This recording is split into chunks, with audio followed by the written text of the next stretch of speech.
One of the first fashion photographers to take models out of the studio and into the streets, Georges Dambier captured the most beautiful women of his time, including Marie-Hélène Arnaud, Dorian Leigh, and Suzy Parker.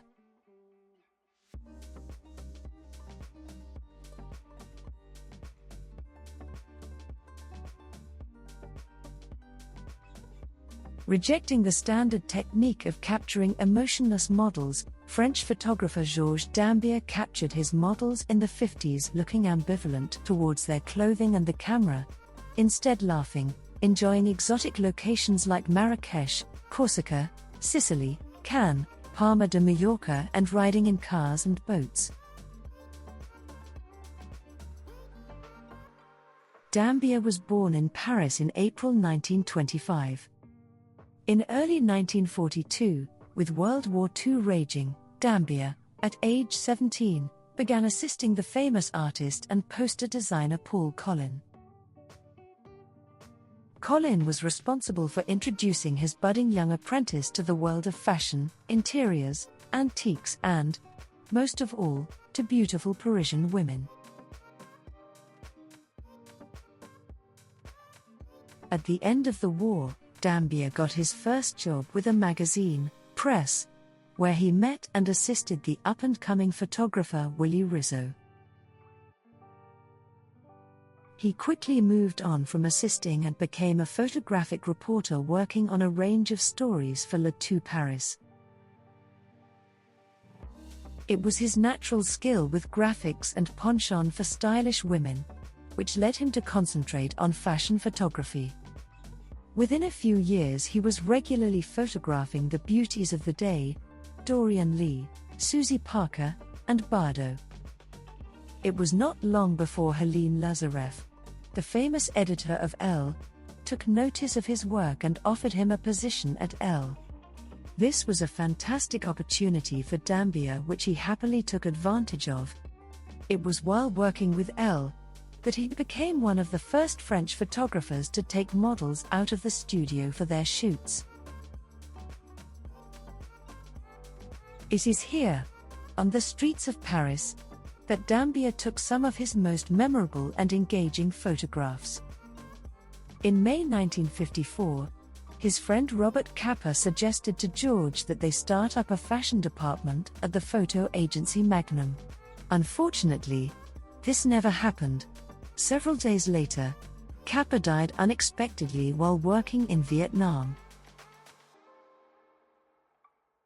Between 1960 and 1980, Dambier started and worked at two important publications that helped spread his fame. In 1964 he created the magazine, 20, which embodied a new publishing concept in the early 1960s, presenting fashion and culture in a style to attract a younger generation of readers. 20's fashion photographer, Jean-Paul Goude, was one of the most important French photographers of the day, making the magazine even more popular. The second magazine he worked on came about in 1980 when the popular news magazine, VSD, took an editorial turn towards the arts, and for the next 10 years became the second most popular magazine in France, after Paris Match. Talking about fashion, it is rarely contained neatly in one decade, and the popular look that dominated womenswear in the 1950s actually emerged in the late 1940s.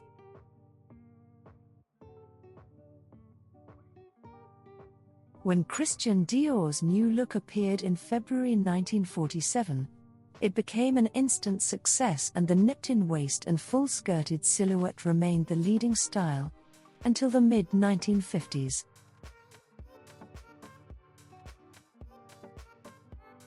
As the decade progressed, the dominant silhouette became progressively straighter and slimmer, and as fashion began to look to the new teenager for inspiration, the elegance and formality of the early part of the decade began to lessen. As the 1950s began, the initial resistance to the extravagance of the new look had died down, and the silhouette was entrenched in both women's daywear and evening wear.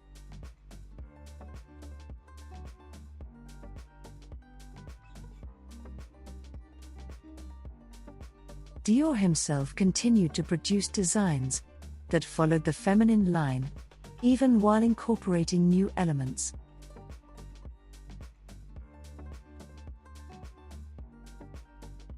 Though it became increasingly acceptable for women to wear slacks for some occasions, overall the fashion mood in the 50s leaned towards femininity and formality.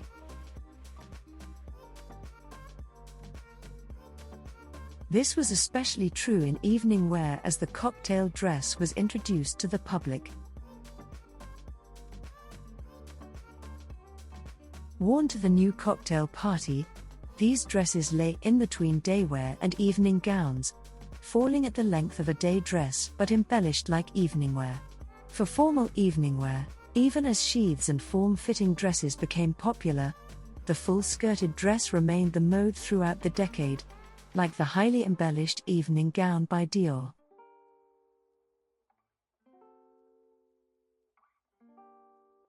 The relatively new strapless bodice was especially popular as the pared-down bodice balanced out the wide skirts.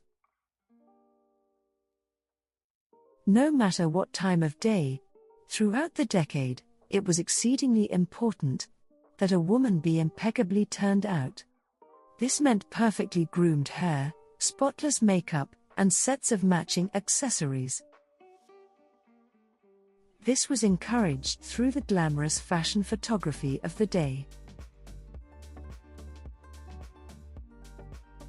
Fashion historian Gerda Buxbaum writes in Icons of Fashion, the 20th century, the long years of deprivation during World War II brought forth a yearning for luxury and fashionable things, and women made a special effort to dress appropriately for every occasion. It was considered imperative that one's accessories matched perfectly. Whether she was wearing a twinset and slacks, a poodle skirt, a sheath dress, or one of Dior's New Look styles, a woman did her best to ensure that she looked pulled together through her accessories and overall styling.